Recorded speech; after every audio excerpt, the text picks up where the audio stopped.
کس طرح drastically effect کیا؟ نہیں، پہلے تو بری مختصر یہ کہ جب یہ پکڑا گیا اس نے وہاں کنفیشن کی کہ ہاں میں نے یہ کیا، یہ بڑا فخر سے اس نے یہ بات کہی تھی، اور بیکاز وہ ایک برین واشنگ ہوئی بھی تھی، ایک مقصد کے لیے وہ گئے تھے، ایک پارٹ آف وہ گروپ، اور انہوں نے جس مقصد کے لیے گئے تھے انہوں نے وہ کیا، اور جب وہ پکڑا گیا تو اس وقت شاید اس کی یہ خواہش تھی کہ اللہ کر میں مارا کیوں نہیں گیا، اینڈ سو آن، شہادت کیوں نہیں ہوئی، مگر پکڑا گیا، اور اس وقت یہ بڑے فخر سے یہ کہہ رہا تھا میں نے یہ کیا ہے اور یہ اس وجہ سے کیا. مگر in the course of the trial اس نے پھر اپنے بیان بدلا، پہلے کنفیس کیا ہاں میں نے کیا، پھر بعد میں کہا نہیں کیا، پھر ایک اسٹیج پہ آ کے کہا کیا، پھر کہا میں نے نہیں کیا، پھر اس کی سینٹنسنگ ہو گئی، پھر اس کی وہ اپیل وہ ریجیکٹ ہو گئی، پھر سیکنڈ اپیل، تھرڈ اپیل، کو 4 اپیلیں ہو چکی ہیں اس کی. یہ پریزیڈنٹ تک تو مطلب ہے کہ اگر اسے یہ فخر تھا کہ جو میں کر رہا ہوں تو پھر یہ اپیلیں کیوں کر رہا تھا، پہلے کنفیس کیوں کیا اس نے، پھر اس کے بعد ریجیکٹ کیوں کیا. تو مطلب ہے کہ یہ کلیئر کیس ہے کہ اس کی برین واشنگ ہوئی بھی تھی، اور جب اس کو تنہائی میں رکھا گیا تو اس کو احساس ہوا کہ میں نے کیا کیا، تو پھر کچھ احساس ہوا کہ میں نے غلط کیا ہے، پھر معافیاں مانگنی شروع کی اور نان گلٹی کا پلی. تو اگر تو یہ سوئسائڈ مشن تھی نا، یہ تو سوئسائڈ مشن تھی، تو پھر یہ معافیا مانگنے کی کیا ضرورت تھی؟ ہاں، he was the only survivor, باقی سارے مارے. تو پھر میں یہ کہہ رہا ہوں کہ یہ برین واشنگ تھی، اور برین واشنگ جب ختم ہوتی ہے تو پھر بندے کے اندر، ذہن کے اندر شک شبہات ہو جاتے ہیں کہ کیا میں نے صحیح کیا یا غلط کیا، اور زندگی کے بارے میں اور موت کے بارے میں خیالات آتے ہیں. تو ایک تو یہ تھا.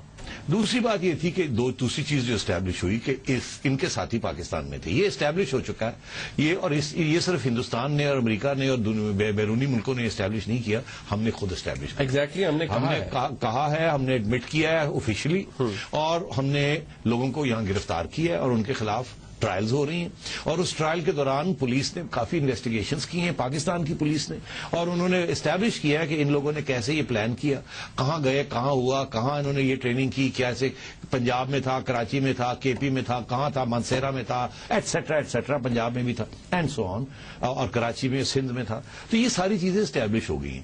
تو یہ کلیئرلی ایک گروپ ایسا تھا یہاں جس نے یہ پلان کیا. اب یہاں تک الزام لگ رہے ہیں کہ اس میں کچھ ریاست کے لوگ بھی انوالو تھے اینڈ سو آن، اور کچھ یہاں جہادی گروپس کے لیڈرز بھی انوالو تھے. تو اس قسم کی باتیں چل رہی ہیں، پروف نہیں ہے. وہ کہتے ہیں روگ ایلیمنٹس، پروف نہیں ہے، روگ ایلیمنٹس جو بھی تھے. تو مگر لوگوں کو پکڑا ہوا ہے، تفتیشیں ہو رہی ہیں، اسٹیبلش ہو چکا ہے کہ یہ ہوا، اس کے پیچھے یہ تھا. اب عرضی ہے، یہ تو ایک چیز ہو گئی نا، مگر جو اصلی چیز ہے کہ اس کے بعد کوئی ایسا انسیڈنٹ نہیں ہوا. 2008 کے بعد 4 سال ہو گئے، ایسے ہی ہے نا. تو دیکھنا یہ ہے کہ 2008 میں یہ کیا وجہ تھی کہ ان کو 2008 میں بھیجا گیا. 2008 میں ہی بھیجا گیا اس ٹائم پہ.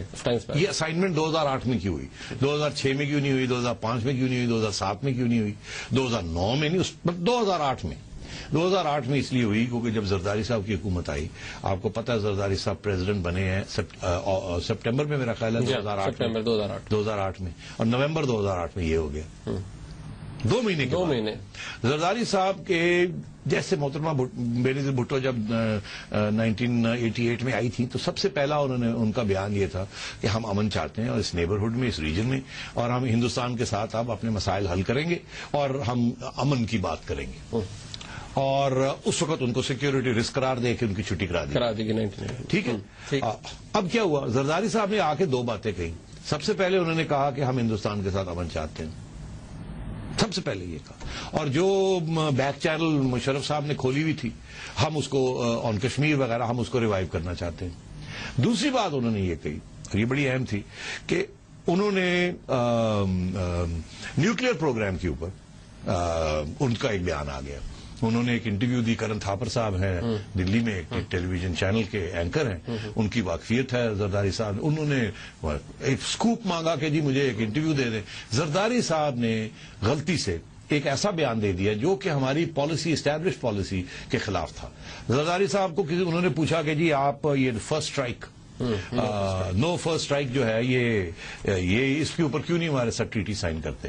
اب زرداری صاحب کی بریف نہیں تھی، یہ ٹیکنیکل میٹر ہے، first strike, second strike, no strike and so on, C T B T, یہ سارے ٹیکنیکل میٹرز ہیں، این پی ٹی وغیرہ. اس کے اوپر وداؤٹ اے بریفنگ بولنا نہیں چاہیے تھا. انہوں نے کہا پتہ نہیں یہ کیا نو، انہوں نے کہا جی ہم تو کبھی بھی نہیں اسٹرائک کریں گے. وہ اپنی طرف سے امن کی بات کر رہے تھے کہ ہم تو نیوکلیئر اسٹرائک ہی نہیں کریں گے. ایکچولی ہماری پالیسی یہ ہے، ہم ہندوستان سے کہتے ہیں کہ آپ ہمارے ساتھ نو وار پیکٹ کریں کہ آپ جنگ نہیں کریں گے. ہندوستان وہ نہیں کرتا. ہندوستان کہتا ہے آپ نو فرسٹ اسٹرائک کہ آپ پہلا واردات آپ نہیں کریں گے. ہم کیسے کہہ دیں ہم نہیں کریں گے نیوکلیئر؟ اگر وہ ہم پہ جنگ کرتے ہیں یا کوئی بات ہو جاتی ہے تو ہم کیسے کہہ دیں کہ ہم نہیں کریں گے؟ اگر ہم نے یہ کہہ دیا تو پھر ایٹم بم رکھنے کا فائدہ کیا ہوگا؟ صحیح ہے. کیونکہ ہماری کنونشنل سپیریورٹی انڈیا سے وہ بہت سپیریئر ہے ہم سے. ہماری بڑی انفیریورٹی کنونشنل ویپنز میں. اس لیے نیوکلیئر ویپن جو ہے وہ ایک جنگ کا حصہ ہے ڈیٹرنس کے لیے. تو زرداری صاحب کو یہ فائن پوائنٹس کا پتہ نہیں تھا. انہوں نے ہمیں اپنی طرف سے فراخ دلی میں نہیں کیسے ہو سکتا، ہاں ہم تو یقین رکھتے ہیں نیوکلیئر وار تو نہیں ہونے، ایسی بات کر دی جس کی سیکورٹی اسٹیبلشمنٹ ہے. پنڈی میں ٹنگ ٹنگ ٹنگ بیلز بجنی شروع ہو گئی کہ یار یہ تو پاگل ہے، پتہ ہی نہیں، پتہ ہی کوئی نہیں، مروا ہوئے تھے کہ ساری ساری ڈاکٹرن جیڑی انہوں اوور ٹرن کرو، انہوں سمجھالو، انہوں روکو، یہ تو بہت آگے نکل رہے ہیں. اور میرا خیال ہے کہ اس وقت وہ جو روگ ایلیمنٹس ہوتے ہیں اسٹیبلشمنٹس کے اندر، انہوں نے فیصلہ کیا ایک ہی طریقہ ہے، اس کو تو سیٹ کرو نا، ٹھا جا کے وہاں کر دیا. 3 سال پیس پروسیس رکا رہا. اس کی وجہ سے ہندوستان جو آپ سے بات کرنے جا رہا تھا وہ ساری بات رک گئی، سارے ایشوز رہ گئے. اور اب ہمارے اتنے سیریس واٹر کے پرابلمز بن گئے وغیرہ وغیرہ وغیرہ کہ آپ امیجن نہیں کر سکتے. مگر کیونکہ وہ ٹرسٹ نہیں ہے. اور مشرف صاحب نے ون گریٹ اچیومنٹ مشرف کی یہ تھی کہ 2004 میں انہوں نے ساری جہاد واد بند کر کے اور امن کی آشا کی بات شروع کی، اور کشمیر کے اوپر اچھی خاصی پیش قدمی ہو چکی تھی بیک چینل میں، اور وہ ساری رک گئی اور ریلیشنز خراب ہو گئے. اور یہ ایک جنگجو ریاستیں دو ایک دوسرے کے ساتھ منہ کھڑی ہو گئی اور لڑائی جھگڑے کی باتیں شروع ہو گئی. اچھا تو یہ تھا اس کا بیک گراؤنڈ. اچھا یہ ایک میں بریک کا وقت ہے، میں ایکچولی تھوڑی سی بات کرنا چاہوں گا اس حوالے سے کہ کوئی ایک مائنڈ سیٹ تو ہوتا ہے نیچرلی، ایسا مائنڈ سیٹ یہاں پہ بھی ہے جنہوں نے ایک وقت میں اجمل قصاب کو بھی ہیرو بنایا. ناظرین ہم اس کے حوالے سے بات کریں گے ایک بریک کے بعد، ہمارے ساتھ رہیے گا.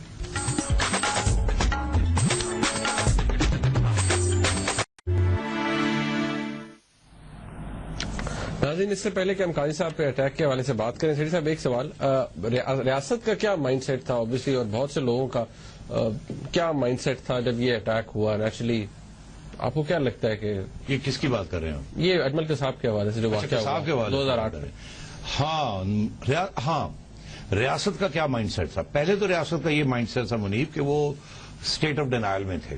آپ کو یاد ہوگا شروع میں میڈیا میں بھی پہلے 1-2 دن اور ریاست کے ترجمان کی طرف سے بھی کہ اس کا کوئی تعلق نہیں ہے، اس گروپ کا کوئی تعلق نہیں ہے پاکستان سے، یہ تو سب ڈرامہ ہے، یہ تو ہماری طرف سے گئے کوئی نہیں.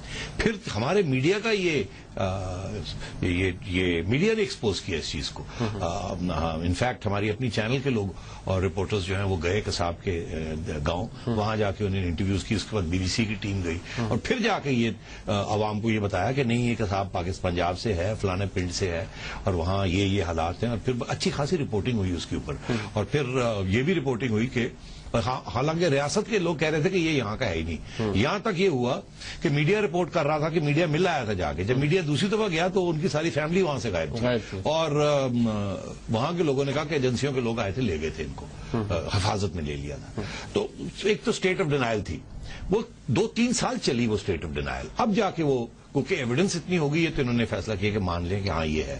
پھر اس لیے اب یہ ٹرائل بھی شروع ہوئی ہے لوگوں کی جو 7 لوگ جن پکڑ دکڑ ہوئی ہے ATC میں جن کو ٹرائل کی جا رہی ہے. تو ایک تو یہ تھی. دوسری یہ کہ ہماری عوام کی بھی اور شروع میں میڈیا کا بھی یہی تھا کہ فورن ہینڈ یہ ہمارے اوپر الزام لگایا جا رہا ہے، یہ ڈیلیبریٹلی انڈینز نے خود کیا ہے اور ہمارے اوپر الزام لگا رہے ہیں، ان کے ارادے نیک نہیں ہیں، سو آن اینڈ سو فورتھ. بعد میں یہ احساس ہوا کہ نہیں، کیونکہ ہمارے میڈیا کے اندر انڈیپینڈنٹ ایسے لوگ تھے جنہوں نے جا کے اس کو ایکسپوز کیا اس قسم کی تھیوری کو. تو یہ ہمارے ہاں ایک مائنڈ سیٹ ہے جو کہ ہر چیز جو ہے وہ فورن ہینڈ پہ ڈال دیتا ہے. تسلیم کرنے کے لیے تیار نہیں کہ ہمارے اندر بھی خامیاں ہیں، ہم ایک دوسرے کے سب سے بڑے دشمن ہیں، اور ہمارے اندر کیا ہو رہا ہے یا کیا پک رہا ہے ہر چیز فورن ہینڈ پہ ڈال پہ بھول جاتے ہیں. مگر اب وہ دن آ گیا ہے کہ یہ چلتا نہیں ہے، یہ بات اب چلنی، لوگ بیوقوف نہیں بننے کے لیے تیار. اب ریاست کو فیصلہ کرنا پڑے گا کہ کس طریقے سے یہ مسائل حل کرنے ہیں. یہ جنگجو ریاستیں اور یہ فورن ہینڈ کے ساتھ اب ملک نہیں چلتے.